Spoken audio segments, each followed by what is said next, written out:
আসসালামু আলাইকুম প্রিয় দর্শক। আজকে সারাদিন আকাশ মেঘাচ্ছন্ন ছিল, বৃষ্টির কোনো অভাবই ছিল না। সারাদিনই বৃষ্টি, রৌদ্রের কোনো আভাস ছিল না। আগামীকালকে কি রৌদ্র ওঠে কিনা এখন বোঝা যাচ্ছে না।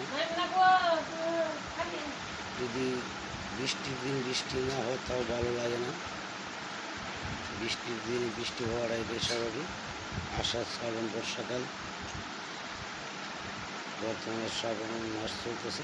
শ্রাবণ মাসে বৃষ্টি হবে, এটাই স্বাভাবিক। তো যে যেখান থেকে দেখছেন আমার ভিডিওটা, আমার জন্য দোয়া করবেন, আমি যেন ভালো ভালো ভিডিও বানাতে পারি। আর ভিডিওটা লাইক কমেন্ট শেয়ার করে সাপোর্ট করবেন।